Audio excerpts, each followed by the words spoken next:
నమస్కారం, traditional food కి స్వాగతం.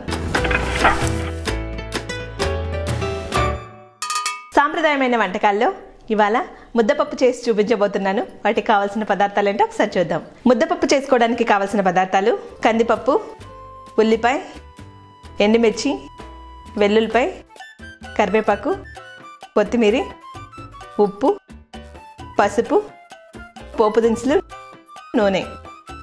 తయారు చేసుకునే విధానం: ముందుగా స్టవ్ వెలిగించుకుందాం. కందిపప్పుని ఉడికించుకుందాం. ఉడకడానికి సరిపడా నీళ్లు వేసుకుందాం. ముందుగా శుభ్రం చేసి పెట్టుకున్న కందిపప్పుని ఇందులో వేసుకుందాం.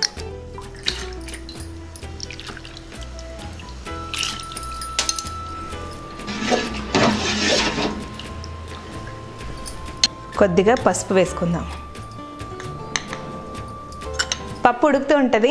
ఈలోపు ఉల్లిపాయ కట్ చేసుకుందాం. ఉల్లిపాయ కట్ చేసుకుందాం.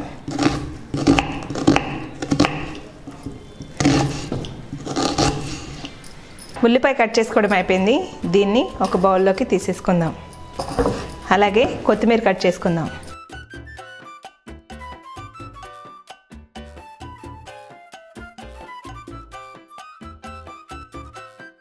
కొత్తిమీర కట్ చేసుకోవడం అయిపోయింది. దీన్ని ఒక బౌల్లోకి తీసేసుకుందాం.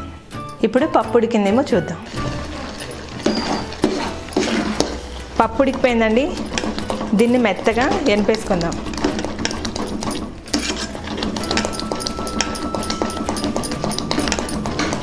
పప్పు ఎనుపుకున్నాం కదా, ఇప్పుడు స్టవ్ ఆఫ్ చేసేసుకుందాం. పోపు వేసేసుకుందాం. ముందుగా స్టవ్ వెలిగించుకుందాం. పోపుకి సరిపడా నూనె వేసుకుందాం.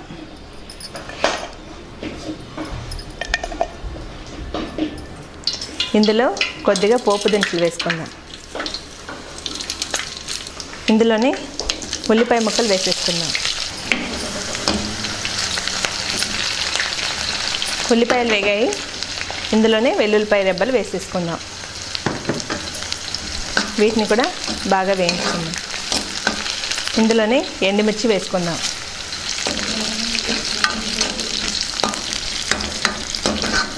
అలాగే కరివేపాకు వేసుకుందాం.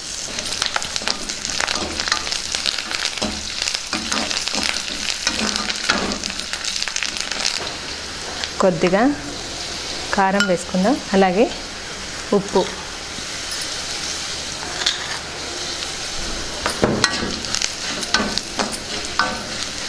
ముందుగా ఉడికించి ఎనుపుకున్న ముద్దపప్పుని ఇందులో వేసేసుకుందాం.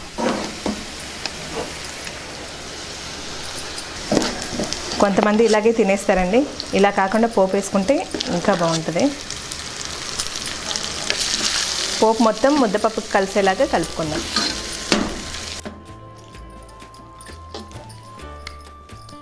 ముద్దపప్పు రెడీ అయిపోయింది. ముందుగా కట్ చేసి పెట్టుకున్న కొత్తిమీరని ఇందులో వేసుకుందాం.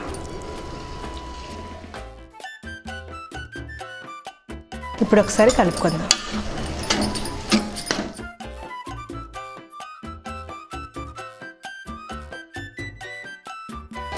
ముద్దపప్పు రెడీ అయిపోయిందండి.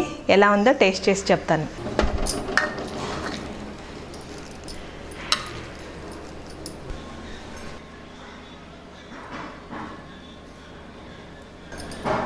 ముద్దపప్పులో కొద్దిగా నెయ్యి వేసుకొని, ముద్దపప్పు నెయ్యితో తింటే చాలా బాగుంటుంది. ట్రై చేయండి.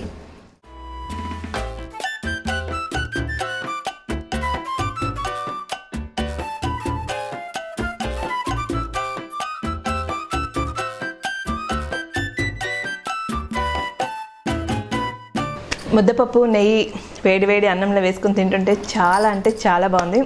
మాటల్లో చెప్పడం కాదు, మీరు కూడా ట్రై చేసి చూడండి. తప్పకుండా నచ్చుతుంది. మా వీడియో కనుక మీకు నచ్చినట్టయితే లైక్ చేయండి. ఇంకా నచ్చితే షేర్ చేయండి. సబ్స్క్రైబ్ చేసుకోవడం మర్చిపోకండి. నమస్కారం.